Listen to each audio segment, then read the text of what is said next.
लोग मुझे याद करते हैं, कभी अच्छा तो कभी बुरा मानते हैं।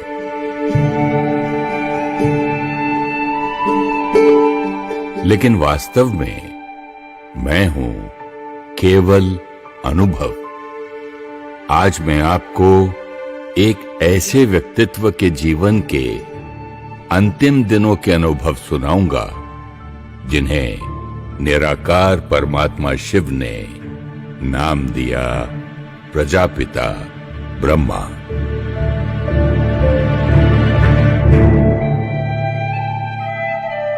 बात दिसंबर 1968 की होगी। आबू में सर्दी बहुत थी, जहां ठंड में लोगों को बाहर निकलना मुश्किल था। वहीं बाबा और यज्ञ के सभी गॉडली स्टूडेंट्स अपनी दिनचर्या में अडिक्ट थे। एक नया स्टूडेंट पहली बार बाबा से मिलने आया था।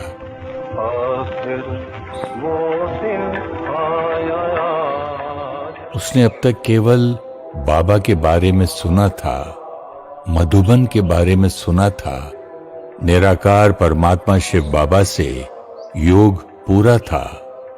उसे उत्सुकता थी कि देखूं तो जरा कौन सा वो भगीरथ है जिसे ज्ञान सागर परमात्मा ने चुना है।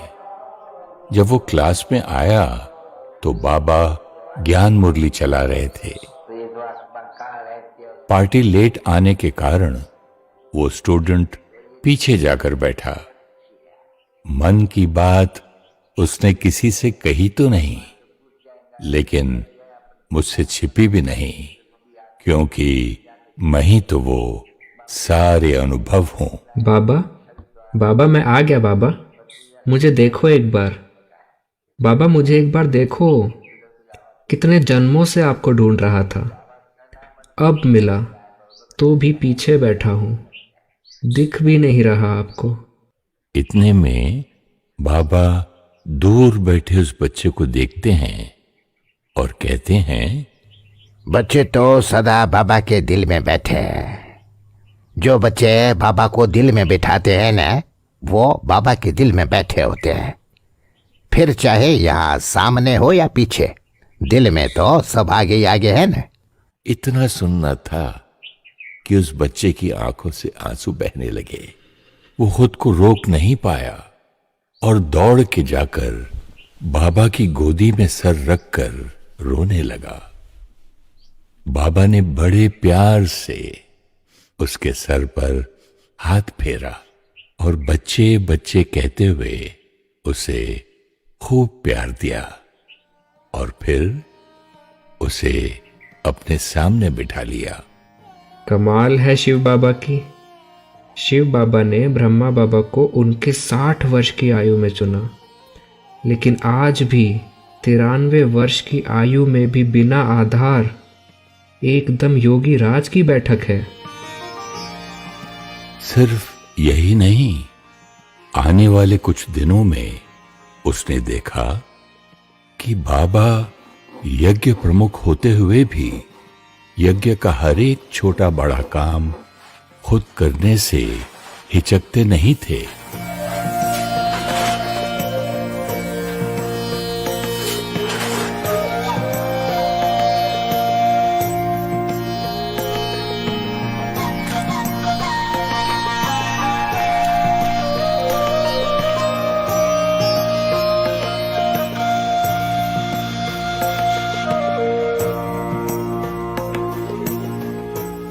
उन दिनों में बाबा बिल्कुल स्वीट साइलेंस में शिव बाबा की याद में खो जाया करते थे। इतना कि उन्हें आसपास होने वाला शोर या आवाज का कोई भान नहीं होता था। एक बार बाबा मग्न अवस्था में बैठे थे कि ब्रह्मा कुमारी कैलाश बाबा से मिलने मधुबन आई हुई थी। जब वो बाबा के कमरे में गईं, तो उन्हें बाबा के फरिश्ते स्वरूप के वाइब्रेशन अनुभव हुए। बाबा ने उन्हें देखते ही बोला, बच्ची आप तो संदेशी हो, एक बार वतन में देख कर आओ। कि वतन वाले बाबा और इस बाबा में कितना फर्क है। दरअसल बात कुछ वर्ष पहले की है, जब कैलाश बहन ने बाबा को बताया था कि सूक्ष्म वतन में जो आकारी ब्रह्मा बाबा हैं वो बहुत सुंदर है, उनकी तो तुलना ही नहीं हो सकती। तब से बाबा ने भी खुद के पुरुषार्थ की तीव्रता को बढ़ा दिया था। बाबा के प्रेम पूर्ण आग्रह को स्वीकार कर बहन वतन गई। जब वापस आई तो बोली, बाबा, वतन में तो आप ही थे। नहीं बच्ची, बाबा तो यहाँ है ना। बाबा वतन नहीं जा सकता, इसीलिए तो आपको भेजा। हाँ बाबा, लेकिन वतन में भी आप ही थे, एकदम ऐसे ही लाइट, सुंदर ही सुंदर। बाबा ने सुना और धीरे से बहन को कहा, बच्ची, ये बात तुम्हें किसी को बतानी नहीं है। बाबा को भी अपने अव्यक्त होने के इशारे मिल रहे थे और अनेक अन्य आत्माओं को भी। पुष्पाल दादी जब मधुबन में इन दिनों में थीं, तो देखा कि बाबा और दो दादियां क्लास से बाहर आ रहे हैं। उन्होंने देखा कि दोनों दादियां तो जमीन पर चल रही हैं, लेकिन बाबा जैसे जमीन से धीरे धीरे 2-3 फुट ऊपर ही चल रहे हैं। दादी ने देखा और एकदम आश्चर्यवत होकर एक टक देखती रही। उनको लगा जैसे बाबा फरिश्ते के समान उड़ते जा रहे हैं। कुछ देर बाद वो दौड़ कर गई और बाबा को पकड़कर कहने लगी, बाबा, अब मत जाओ, यहीं रहो ना। हाँ बच्ची, बाबा तो यहाँ ही है, आपके पास है बच्ची। बाबा तो पास है ही और सदा रहेगा। उनके तो वो और करीब होते हैं जो दिन रात शिव बाबा के प्यार में खोए रहते हैं। ब्रह्मा बाबा उसी प्यार की पालना देने के निमित्त थे। वो बच्चों से दूर कैसे हो सकते थे?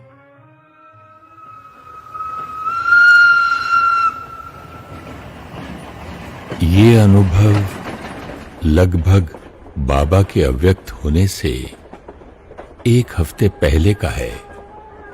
दिल्ली से जगदीश भाई, जिन्हें प्यार और सम्मान से बाबा भी भाई साहब कहते थे, बाबा से मिलने आए थे।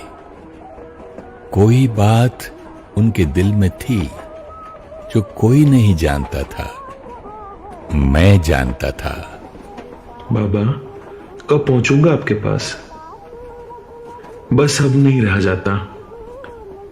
न जाने क्यों मन बार बार कह रहा है कि बस अब और आपसे दूर नहीं रह सकता। बच्चे भले पधारे। बाबा भी बच्चे को देखना चाहता था। बोलो बच्चे, कैसे आना हुआ? बाबा, बस मुझे यहाँ कुछ दिन रहना है। मैं आपके पास ही रहना चाहता हूँ कुछ दिन। मुझे आपसे बिल्कुल अलग नहीं रहना है, बस बाबा, और कुछ नहीं। लेकिन बच्चे, वो किताब छपवानी है, बहुत जरूरी है। आप आज रहो, लेकिन कल ही जाकर उस किताब को छपवाओ। जी बाबा, सेवा तो जरूर होगी, लेकिन मन अजीब सा महसूस कर रहा है। बच्चे, बाबा चाहते हैं आप उस सेवा को करो। लेकिन बाबा, मन शिव बाबा में लगा रहे तो मन कभी परेशान नहीं होगा। यहाँ सब ठीक है और ड्रामा अनुसार ठीक ही होगा। आप सेवा पर जाओ। दोनों एक दूसरे के दिल को जानते थे, लेकिन दोनों ने वही किया, सेवा। ईश्वरीय कायदे और डायरेक्शन का सम्मान कितना कठिन होता है कर्तव्य और मर्यादा को निभाने के लिए अपनी भावनाओं को समेट लेना। जब भावनाएं इतनी शुद्ध और निस्वार्थ प्यार की हो तब तो और ही मुश्किल हो जाता है। लेकिन इस मुश्किल को भी बाबा ने सरल कर दिखाया। बच्चों को बाबा से बहुत बहुत प्यार था। बाल्यकाल से उनको ही अपने पिता के रूप में देखा था। और सच बताऊं तो बाबा को भी सभी बच्चों से बहुत प्यार था। बच्चे और बाबा एक दूसरे के बगैर जीवन की कल्पना भी नहीं कर सकते थे। दादी प्रकाशमणि बॉम्बे में सेवा अर्थ थी, लेकिन मास में एक बार मधुबन आ ही जाती थी। बात है 1969, 17 जनवरी शुक्रवार की। दादी एक छोटा सा ग्रुप लेकर मधुबन आई थी बाबा से मिलाने। ग्रुप 16 जनवरी को ही वापस चला गया। दादी को एक दिन और रुकना था, क्योंकि आबू में जो म्यूजियम है उसकी बिल्डिंग को खरीदने की कुछ बात चल रही थी। वैसे तो बाबा दादियों को कभी मधुबन में एक दिन भी एक्स्ट्रा रुकने नहीं देते थे। हमेशा कहते, बच्चे आप सेवा पर हो, छुट्टी पर नहीं। बादल बनकर आए हो, ईश्वरीय प्यार का जल भरो और जाकर तड़पती हुई आत्माओं पर बरसो। गो सून एंड कम सून।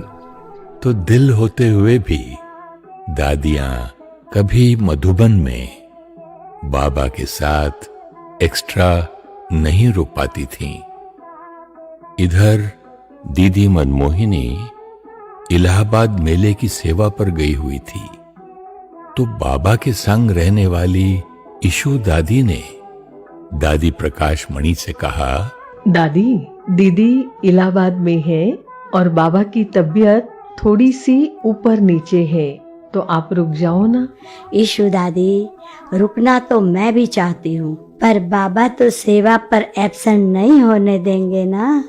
हाँ, सच ही था।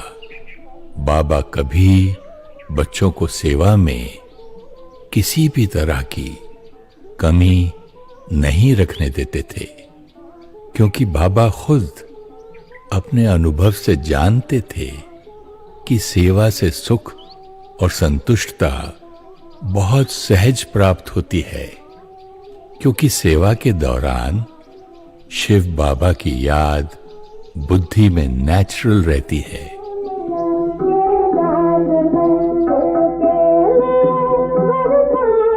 सत्रह जनवरी को दादी ने बाबा को बताया कि आबू म्यूजियम का जो मकान आपको पसंद आया था, वह मकान मालिक भाई हमें मकान देने को राजी हो गया है, तो इसकी लिखा पढ़ी जल्दी कर लेंगे।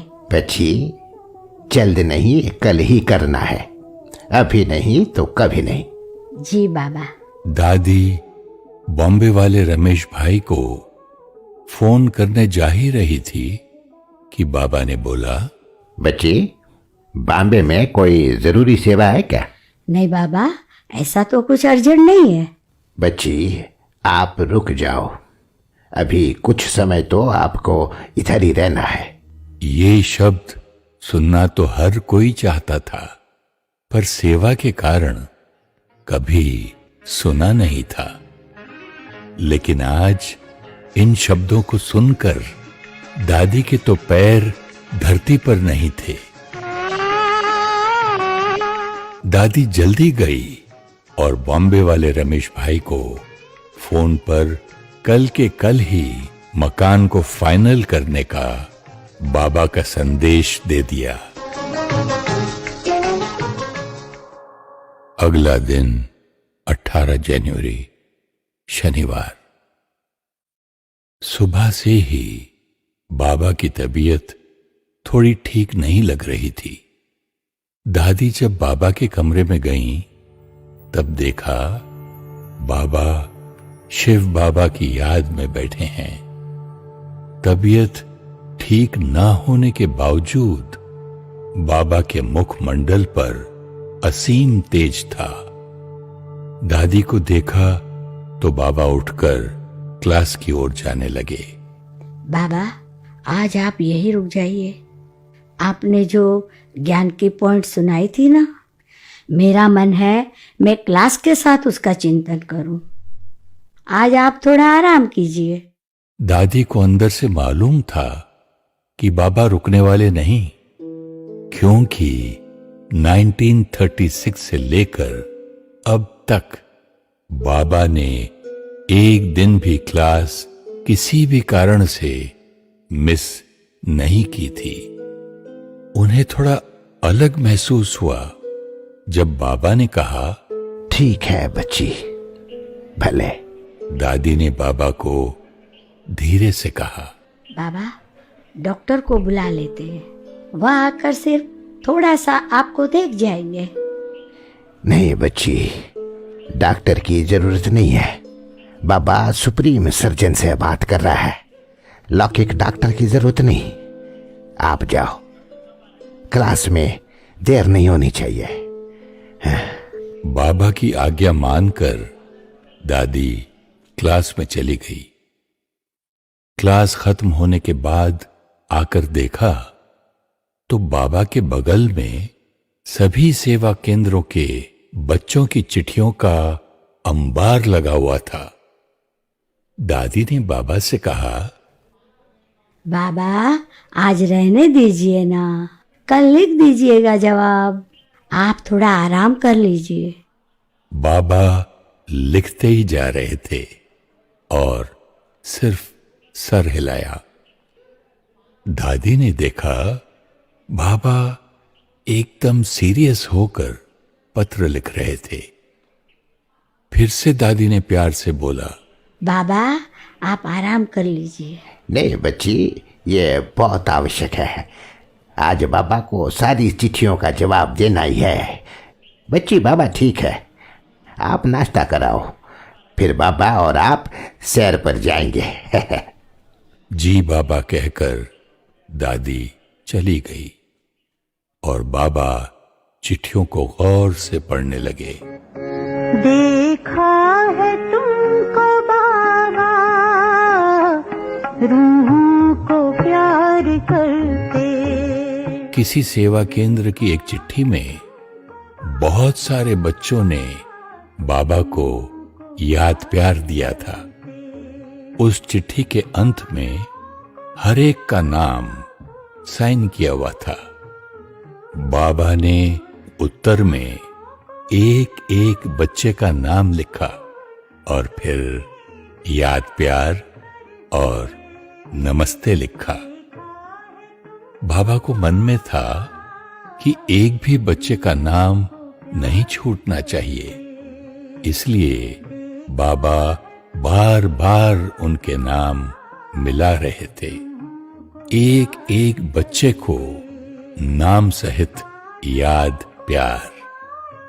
इतना संवेदनशील और इतनी विनम्रता, इतना प्यार करेगा कौन?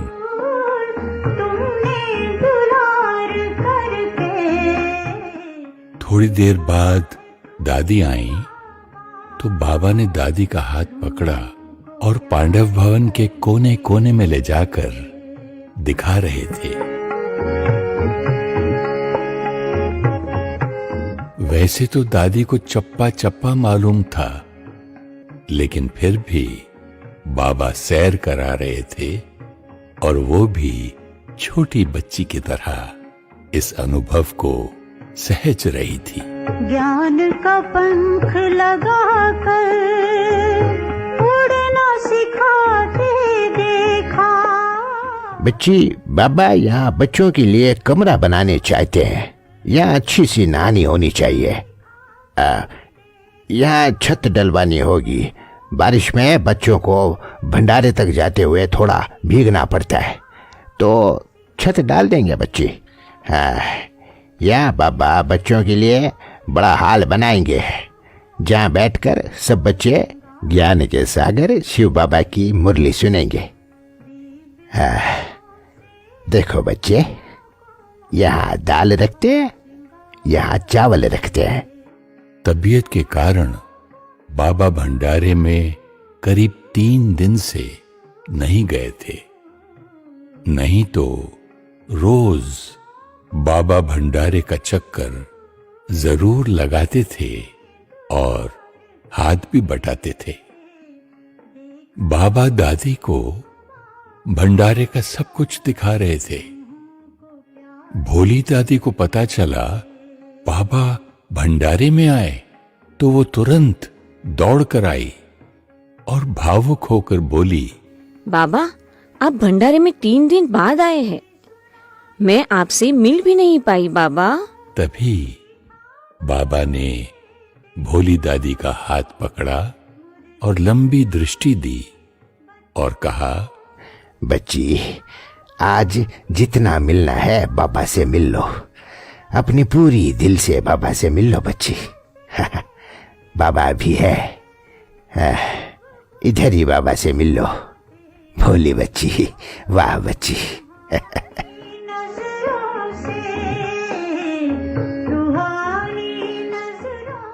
बच्ची देखो, अनाज आदि खत्म होने से पहले ही भोली भंडारी से पूछना चाहिए कि सब कुछ है।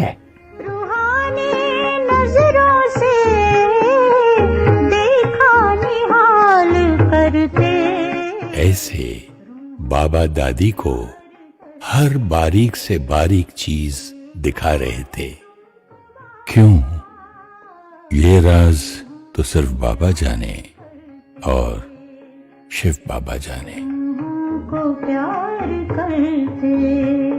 अहमदाबाद से रमेश भाई का फोन आया कि शाम को 4 बजे आबू म्यूजियम वाले मकान की डील फाइनल हो गई है और वो शाम को 6 बजे वाली आगरा लोकल से आबू आ रहे हैं। ये आबू म्यूजियम का मकान बाबा की प्रेरणा से लिया हुआ यज्ञ का पहला मकान था।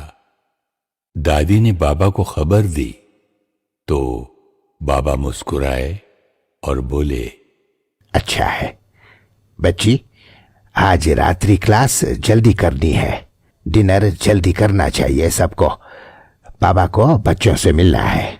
बाबा, आज आप रेस्ट कर लीजिए। नहीं बच्ची, सवेरे भी बाप बच्चों से नहीं मिले तो बच्चों की बुद्धि चलती है। आप जाओ, जल्दी भोजन करने को कह दो सबको। शाम को बाबा क्लास में काफी देर तक केवल दृष्टि देते रहे, मानो एक एक में बल भर रहे हैं, एक एक को आधार स्तंभ की मजबूती दे रहे हैं। फिर बाबा ने मधुर महावाक्य चलाए। अभी खुशी का पाया चढ़ना है, बस याद की याद रहते हैं, तो जितना जो याद करे खुशी का पाया चढ़ता जाएगा। सब में अपन के गुण भी होते नहीं, वो गाया जाता है, निंदा हमारी जो करे मित्र हमारा सो भवन वचे।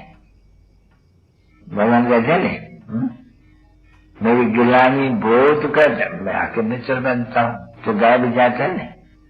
मीठे मीठे सिकल थे रूहानी बच्चों पे थे, रूहानी बाप और दादा का दिल जान सिखाते इनसे याद तारा गुड नाइट। मीठे मीठे रूहानी बच्चों पे तो रूहानी बाप की नमस्ते। लोगों कितना निम्रता प्यार निरंकार बाप का होते हैं। अच्छा बाबा छुट्टी लेते। रोज बाबा रात्रि क्लास के बाद गुड नाइट कहते थे। उस दिन बाबा ने कहा, अच्छा बच्चे, बाबा छुट्टी लेते हैं। सबको अलग तो लगा, लेकिन इतना ध्यान किसी ने नहीं दिया। फिर बाबा उठकर जाने लगे।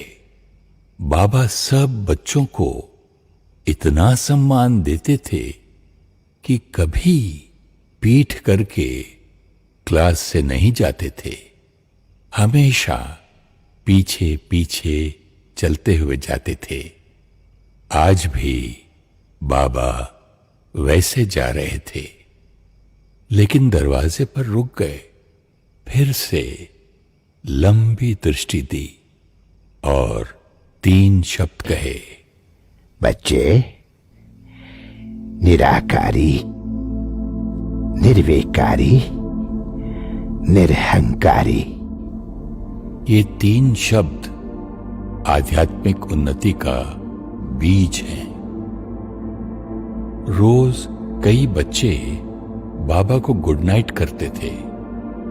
बाबा की तबीयत सुबह से ठीक नहीं थी, तो दादी प्रकाशमणि, दादा आनंद किशोर और कुछ भाई बहनें बाबा को जल्दी गुड नाइट करने गए। कमरे में उन सब ने देखा कि बाबा शिव बाबा की याद में एकदम जैसे कि मग्न अवस्था में हैं। शिव बाबा और ब्रह्मा बाबा की रूह रिहान चल रही है। कमरे में अशरीरीपन का एक चमत्कारी वायुमंडल था। हर एक को शरीर का भान ही नहीं रहा।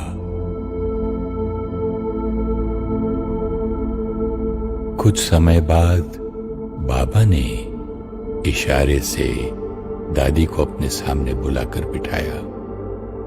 दादी बाबा की दृष्टि में देख रही थी।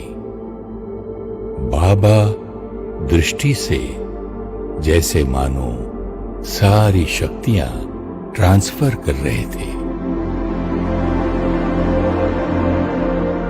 फिर बाबा ने उनका हाथ अपने हाथ में लिया। दादी को अपने अंदर करंट की अनुभूति होने लगी।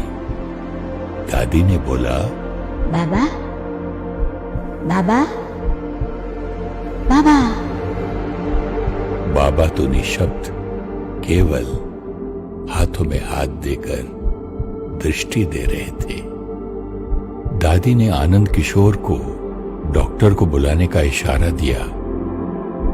कुछ सेकंड की बात होगी, मानो 10 सेकंड या 20 या कितना, लेकिन ऐसा लगा मानो कितने सालों से दादी बाबा के साथ है। देखते ही देखते बाबा का हाथ ढीला हो गया और आत्मा पंछी शरीर के बंधनों को छोड़ उड़ गई। बाबा के शरीर को लिटाया। दादी को कुछ समझ नहीं आया कि हुआ क्या। सब कुछ एकदम अचानक हुआ, लेकिन अंदर एक अद्भुत शक्ति थी जो कह रही थी, बाबा तो अभी भी साथ है। साथ तो है ही। कई बार बाबा ने अपने बच्चों को शब्दों से, इशारे से, अपने कर्म से एहसास कराया था कि बाबा का साथ उनके ऊपर मां की स्नेह की छाया समान सदा बना हुआ है और रहेगा ही। कुछ ही देर में डॉक्टर आए और उन्होंने कहा कि प्राण पंछी तो उड़ गए। सुनकर बड़े ही शांत भाव से दादी ने कहा, ड्रामा की भाभी, बाबा तो अभी भी साथ ही है। डॉक्टर भी अचंभित थे कि इतना प्यार करने वाले बाबा के अचानक चले जाने से भी इनके बच्चे ऐसे कैसे स्थिर हैं।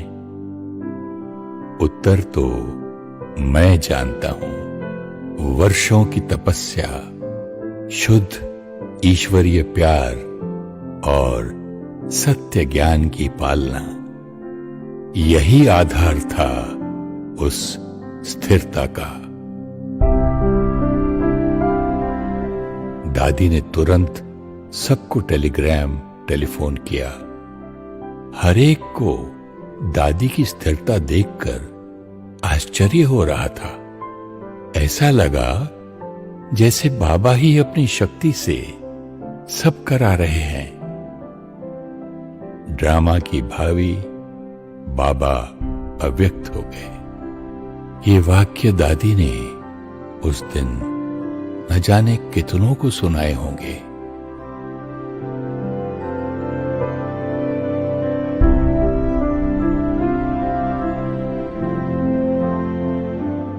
अपने प्राण प्यारे बाबा के अव्यक्त होने का समाचार न सुनने वाले के लिए न ही सुनाने वाले के लिए आसान होगा, लेकिन मैंने देखा कि फरिश्ता स्वरूप ब्रह्मा बाबा जैसे हर आत्मा को अब भी प्यार और शक्ति भर रहे थे। ना सिर्फ दादी किंतु प्रत्येक ब्रह्मा कुमार कुमारी को मैंने बड़ा ही स्थिर और अचल देखा। बाबा के अचानक चले जाने से सब थोड़ा हैरान तो थे, लेकिन अब क्या होगा, आगे क्या होगा, ऐसे सवालों ने एक को भी हिलाया नहीं, क्योंकि हर एक का दिल जानता था कि परमपिता परमात्मा दिलाराम शिव बाबा विश्व परिवर्तन करने आए हैं, और जब तक विश्व परिवर्तन नहीं होता ये कार्य चलता रहेगा।